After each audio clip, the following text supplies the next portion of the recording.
All right, so, you know, we were talking about that Gilas Pilipinas and New Zealand game coming up, and I think I even said something about a close Gilas win. Mm-hmm. Well, let me tell you, that game did not disappoint. No, it really didn't. A game for the history books, for sure. Not only did it come down to the wire, but it was also the first time ever that the Philippines has beat New Zealand in FIBA competition. That's right. Ever. Ending a 4-game losing streak against them. Yep.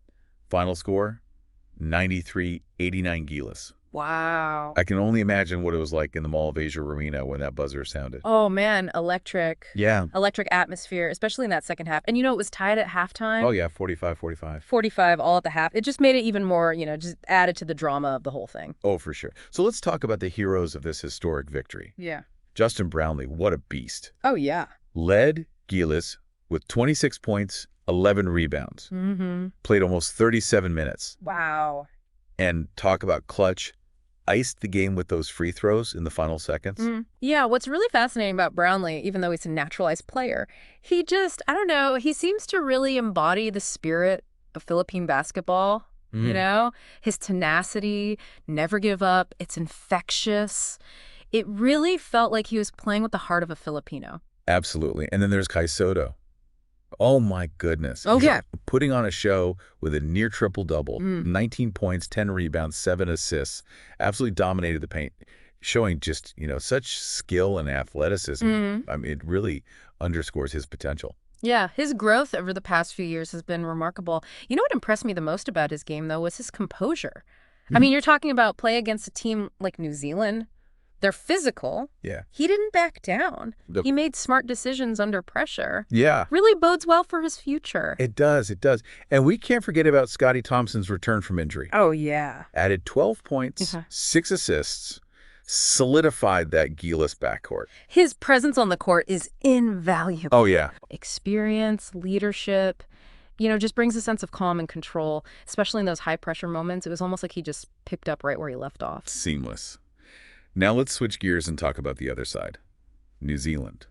Corey Webster was their top scorer, 25 points. He was a threat, a constant threat throughout the game. Yeah, Webster, he's a veteran player, proven scorer, crafty, quick, knows how to create his own shot. Gilas definitely had their hands full trying to contain him. They did. And then there's Tom Vodanovich, who also had a strong showing for the Tall Blacks, scoring 19 points, including a clutch three-pointer late in the game that brought them within 2 points of the lead. Oh, man, that shot by Vodanovich had everyone on the edge of their seats. It was a reminder that even in defeat, this New Zealand team, they're never out of it. They have this resilience, a belief that makes them such a formidable opponent. Oh, for sure. So let's take a look at the rosters a little bit here. The average age of the Gilas players is around 28, with a good mix of seasoned veterans like Junmar Fagardo at 35 and rising stars like 20-year-old Mason Amos. Wow. So you get that mix of experience and youthful energy. Yeah, that mix was definitely a factor in their win. You got the veterans bringing that leadership and composure, and then you got those young guns, that raw talent and fearlessness. It's tough to beat. Tough to beat. Gilas also has a significant height advantage, average height around 6'7". Wow. You got Soto, of course, towering at 7'3". Yeah. Junmar at 6'10". That size really showed in their paint dominance. Absolutely.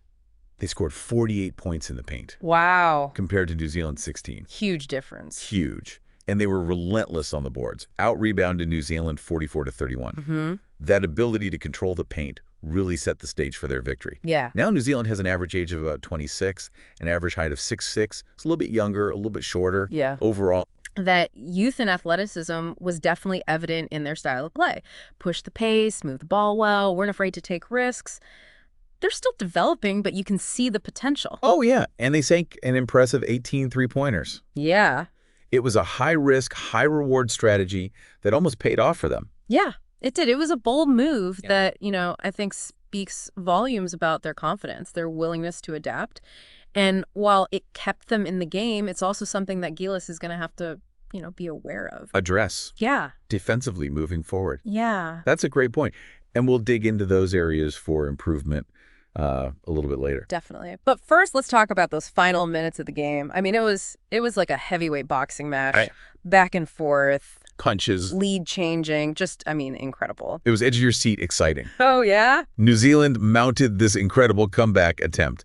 But in the end, Gilas held their nerve and secured that historic win. It was a testament to their resilience, their determination. They faced adversity, they faced a tough opponent, they refused to back down, and they found a way to come out on top. And that's the hallmark of a championship caliber team right there. It really is. It is. Just grit and determination on display. And speaking of those who orchestrated this victory, let's talk about the coaching matchup here. Oh, yeah, absolutely. You got the legendary Tim Cohn, known for his intricate triangle offense, going up against Judd Flavell, making his head coaching debut for the Tall Blacks. Talk about a clash of styles. Yeah. Right. Yeah. Cohn's experience was on full display, I think, throughout that game, especially in how they adjusted their strategy, on the fly. Yeah. I mean, they started out, really trying to exploit that size advantage, feeding the ball to Soto and Fajardo in the paint.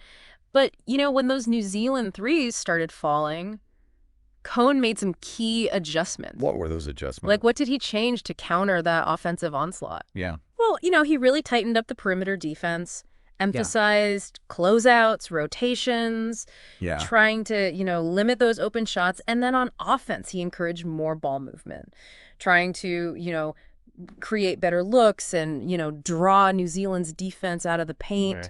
Yeah. It was really a masterclass in adaptation. I mean, it really was. Now, Flavell, he, despite being on the losing side, he didn't exactly roll over. No. His team came out firing from beyond the arc. Yeah. And, they showed that they weren't intimidated by the moment. Yeah. By the opponent. No, they definitely had a game plan and they executed it well.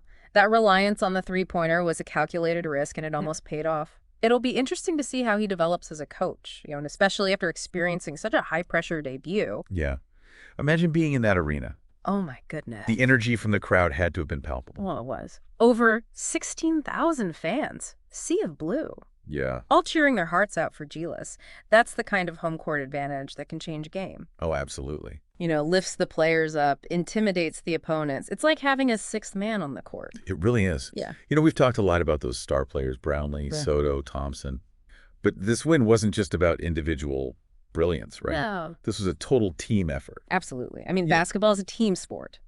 And this win was really a testament to, the collective effort of every player who stepped on that court. Chris Newsom. Yeah. Hit a crucial three-pointer late in the fourth quarter to keep New Zealand at bay. Mm. He finished the game with 11 points, 4 rebounds, 3 assists. I mean, he was everywhere. His energy and hustle were contagious. Right. And let's not forget about CJ Perez coming off the bench, providing that spark with his defensive intensity and his ability to drive to the basket.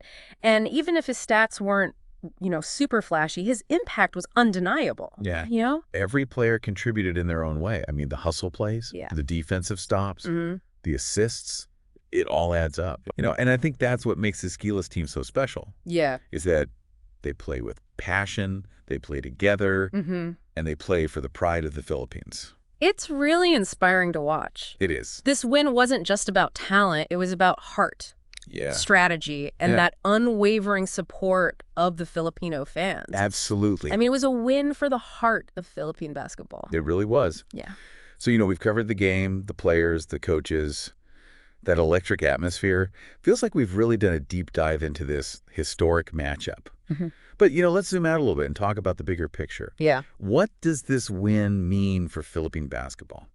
I think this victory is more than just a single win. I think it represents a potential turning point for Philippine basketball on that international stage. It does feel like a statement win, doesn't it? Yeah.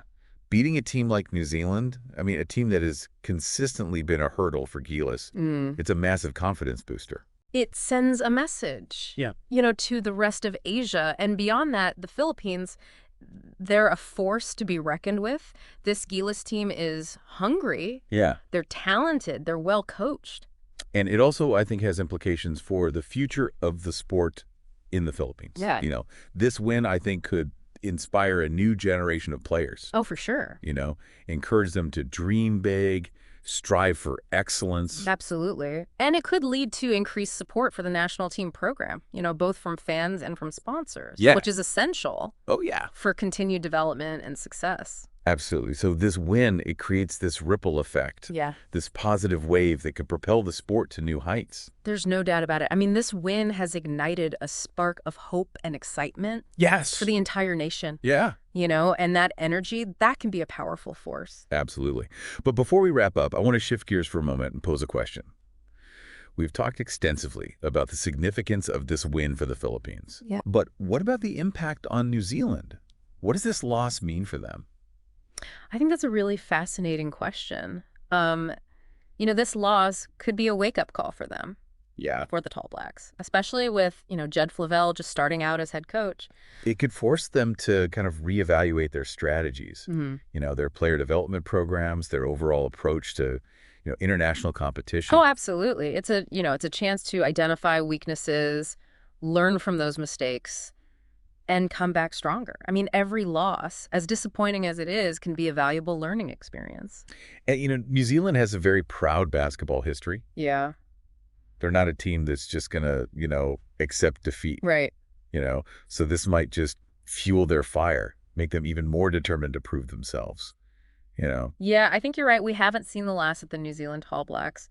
They'll be back. Yeah. And they're going to be looking to reclaim their spot, up there with the elite teams in international basketball. Absolutely. So while we celebrate this historic victory for Gilas Filipinas, let's also, acknowledge that competitive spirit and the potential for growth on both sides of the court. Well said. I mean, every game is a story, and this one had a pretty dramatic ending, but it's just one chapter Right. in a much larger narrative. And there are many more chapters to be written, many more games to be played, many more victories to be celebrated.